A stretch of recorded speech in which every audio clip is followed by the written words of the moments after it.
Olá, tudo bem com você? Essa é a nossa aula de conjuntos numéricos, a aula de número 3, onde nós falaremos sobre o conjunto dos números racionais. Nós vimos nas aulas anteriores o conjunto dos números naturais, vimos também o conjunto dos números inteiros.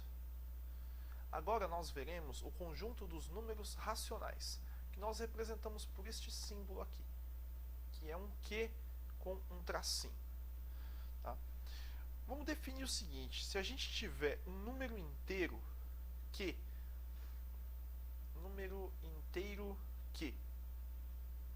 e esse número inteiro ele for diferente de 1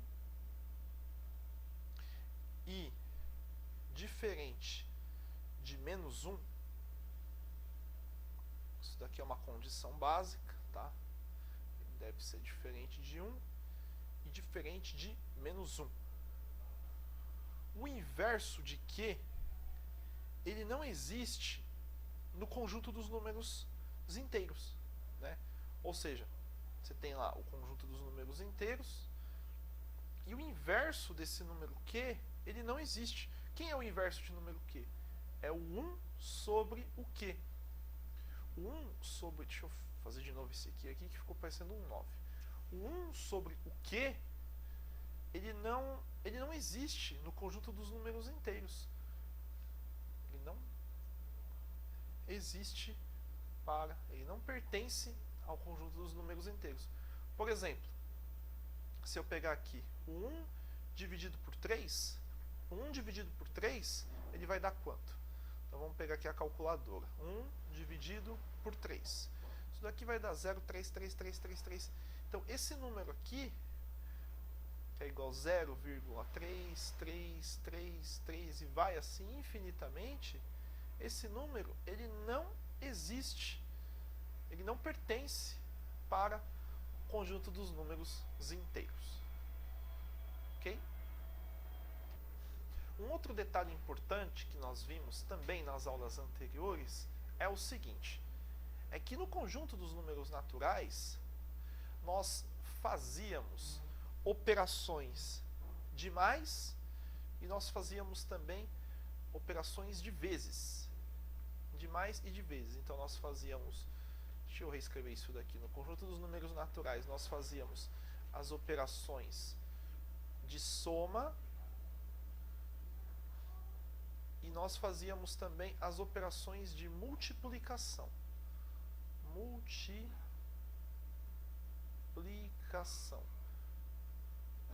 Eram essas as operações básicas que nós conseguíamos fazer no conjunto dos números naturais, né?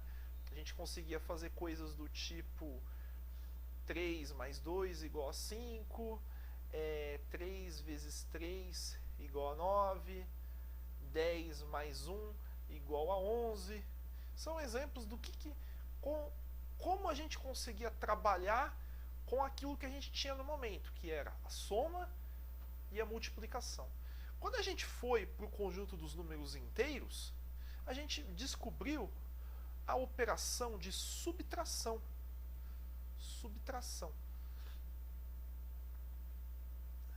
Que a gente utiliza o sinal, esse sinal aqui, o sinal básico, que a gente aprende lá no ensino fundamental, o sinal de menos, né? Então, aqui no conjunto dos inteiros, a gente já consegue fazer operações do tipo 4 menos 3 igual a 1, 9 menos 10 igual a menos 1.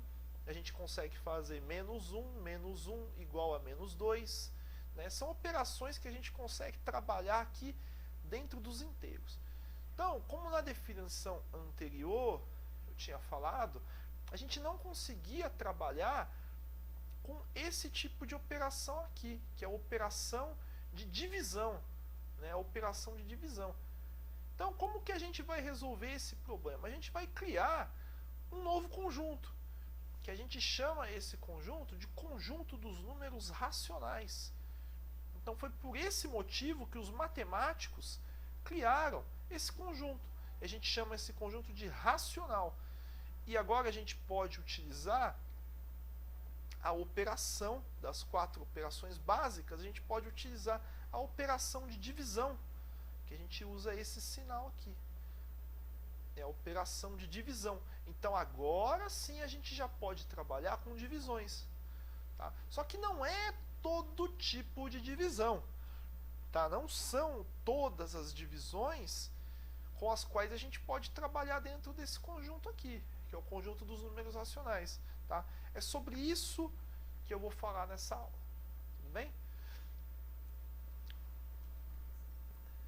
O primeiro ponto importante que a gente tem que considerar quando a gente está trabalhando com o conjunto dos números racionais é o seguinte, é de que o A, que a gente chama ele de numerador, e o B, que é o cara que está aqui embaixo, a gente chama ele de denominador. Tá? Isso é uma operação básica de divisão.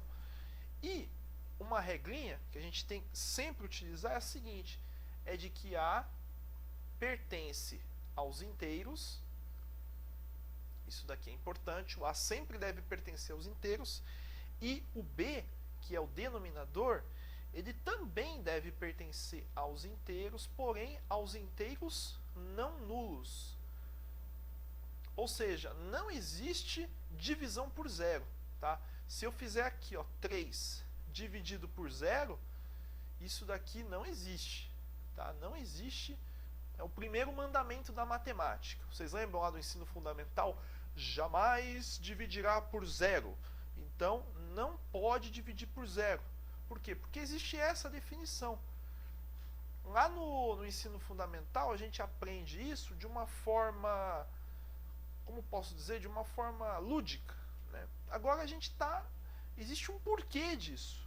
E o porquê é de que existe essa regra para o conjunto dos números racionais. Existem outras regras também. Tá? E é sobre essas regras que eu vou falar. A primeira delas, a primeira regra é a regra da igualdade.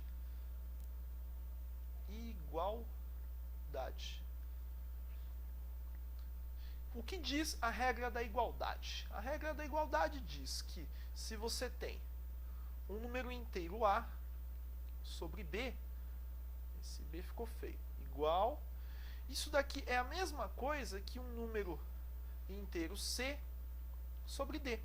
Tá? E isso é equivalente a A vezes o D, que é igual ao B vezes o C. Okay? Essa é a primeira regra para o conjunto dos números racionais. Vou colocar aqui o símbolo do número racional, que é um símbolo muito bonito, é um símbolo do Q com um risquinho aqui. Tá? Que é sobre este cara que nós estamos falando. Agora nós vamos falar sobre a nossa segunda regra, que é a regra da adição. Regra da adição. O que diz a regra da adição? Diz o seguinte, que se você tem um número racional A sobre B, e a gente faz uma soma, faz uma adição por um outro número racional C e D, isso é igual a A vezes o D mais o B vezes o C. E a gente vai fazer tudo isso daqui, todo esse cara aqui, dividido pela multiplicação aqui dos dois de baixo, dos dois denominadores. Então vai ficar o B vezes o D. Ok? Essa é a nossa segunda regra. A nossa terceira regra é a regra da multiplicação. Vamos falar sobre multiplicação.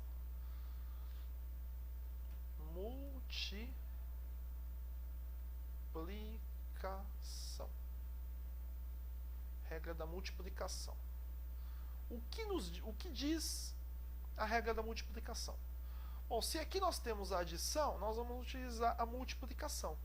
Vai ficar o número racional A sobre B, né, conforme aquela definição, vezes um outro número racional, C sobre D. E isso equivale a gente falar que o A vezes o C sobre o B vezes o D. Ok? Só para quem tem uma certa dificuldade aí com as operações básicas, essa operação aqui a gente fez da seguinte forma: a gente multiplicou esse de cima pelo de baixo, a gente fez aqui o sinal de vezes, e depois a gente fez esse daqui de baixo por esse de cima. A gente fez o sinal de vezes, então aqui ficou A vezes o D, que é esse daqui, e esse outro, que é B vezes o C. Para o cara de baixo, a gente fez uma multiplicaçãozinha, bem simples. Então a gente fez aqui, ó, vezes também. Então fica B vezes o D. Na terceira regra, que é o da multiplicação, é só seguir aqui, ó, A vezes C, A vezes C, e B vezes o D, B vezes o D. Muito fácil, né? Bom, agora a gente vai destacar o seguinte, um outro ponto que é muito importante para o conjunto dos números racionais. É sobre isso que eu vou falar agora. Da mesma forma que lá no conjunto dos números inteiros, nós tínhamos lá os inteiros não nulos, nós tínhamos também os inteiros não negativos, que a gente representava por esse sinal aqui, e nós tínhamos também os inteiros não positivos, que a gente representava por esse sinal. No conjunto dos números racionais, existe a mesma coisa. Existe também os racionais não negativos, existem os racionais que eles são não negativos, que são esses daqui, e nós temos os racionais não positivos, que a gente representa por esse sinal aqui. Então aqui nós temos os racionais. Bom, vamos começar por esse daqui. Aqui nós temos os racionais. Opa, vou pegar uma outra cor. Os racionais não positivos, que a gente está indicando que nós queremos considerar apenas os racionais não positivos, apenas os negativos. Aqui nós temos os racionais, que eles são não negativos, que são só os positivos, certo? E aqui nós temos todos os racionais, exceto o zero.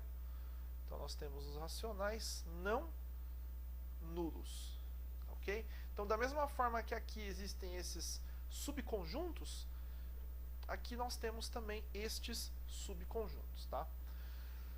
Vamos à próxima. Bom, essa parte aqui é uma parte um pouco mais abstrata que a parte anterior, mas a gente vai precisar falar sobre isso. Então, se a gente tem, por exemplo, se nós tivermos uma fração, então vamos imaginar aqui uma fração, o A sobre B, e a gente chama aqui, né, o A de numerador e o B de denominador. Se, vamos escrever aqui uma regra, um condicional, se o A e o B são primos, se o A e B são números primos entre si, tá? Como que a gente sabe se dois números são primos entre si? A gente faz o máximo divisor comum desses dois números, a gente calcula lá o máximo divisor comum desses dois números, que são os números A e B, e se o resultado for o número 1, eles são primos entre si. Ok? Então, se os números A e B, o numerador e o denominador, e a gente procurar o máximo divisor comum desses números for igual a 1, a gente vai chamar isso de uma fração irredutível.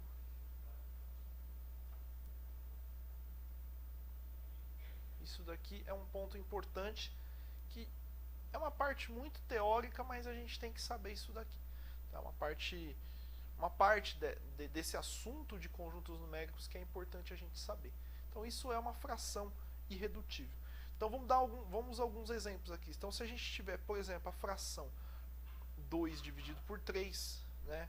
A fração 3 dividido por 7, ou então a fração 7 dividido por 15, ou seja, são números que o máximo divisor comum entre eles é sempre 1. Então, nesses casos, como o máximo divisor comum entre esses primos é sempre 1, eles são irredutíveis. É uma fração irredutível. Tá? Agora, por exemplo, se eu pegar essa fração aqui, vou pegar um outro exemplo, a fração 6 sobre 10. A fração 6 sobre 10, ela não tem como máximo divisor comum o número 1. Né? Então, se eu calcular o MDC de 6 e 10, quanto que é o MDC de 6 e 10? O MDC de 6 e 10 é igual a 2. Ou seja, o MDC de 6 e 10 não é igual a 1. Então, esses números, os 6 e o 10, eles não são primos entre si. Portanto, essa fração ela é redutível, ela pode ser reduzida, ela pode ser transformada num outro tipo de fração. O que não acontece com esses casos aqui. Okay? Isso é apenas um apêndice sobre o conjunto dos números racionais. Agora, para finalizar essa aula, eu vou falar sobre o conjunto dos números racionais com denominador unitário. Denominador unitário.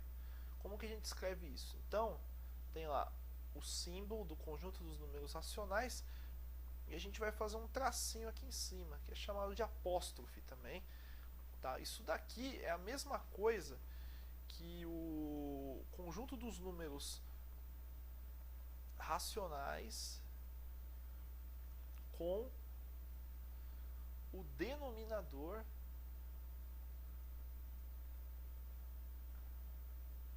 unitário.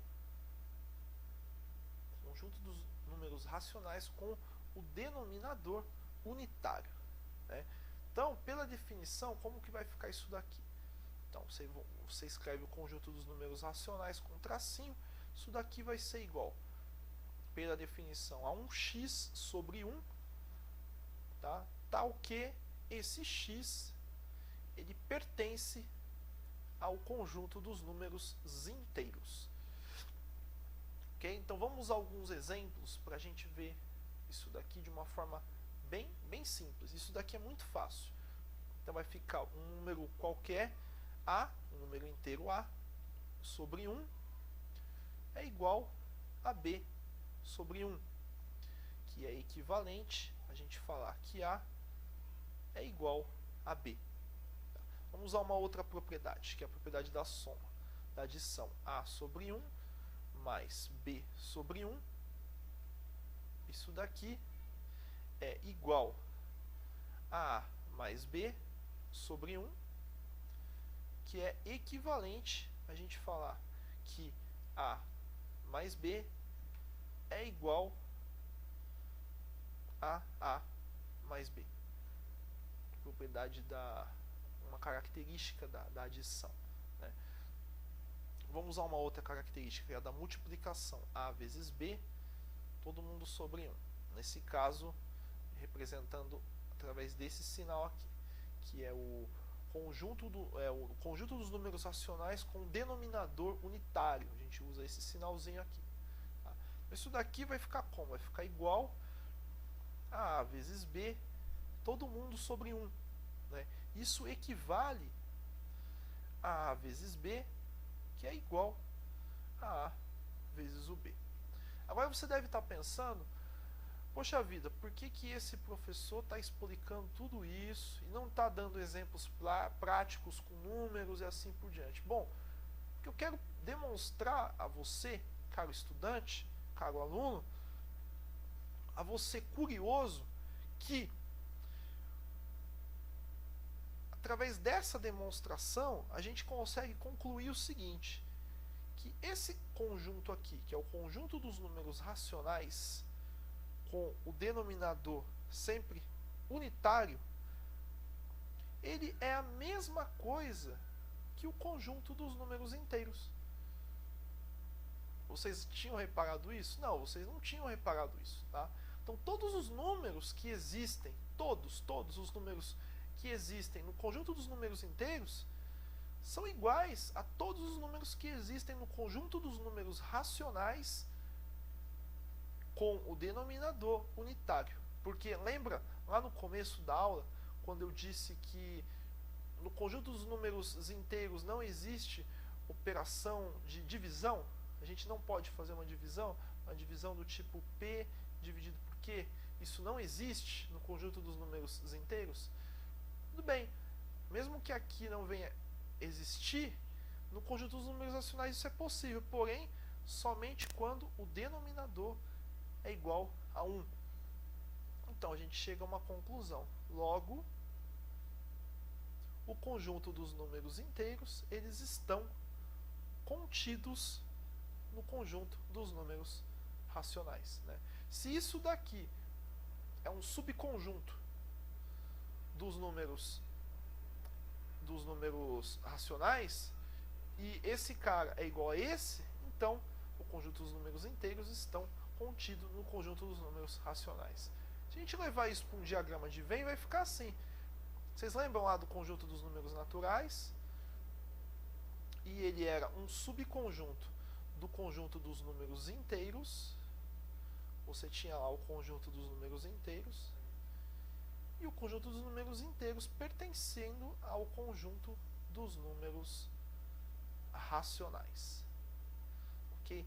Lembrando que esse cara aqui, ele é igual ao conjunto dos números racionais com denominador unitário. Tudo bem, então? Bom, pessoal, a aula de hoje foi isso. Espero que tenham gostado. E na nossa próxima aula nós vamos falar sobre as operações no conjunto dos números racionais. Forte abraço a todos e até a próxima aula.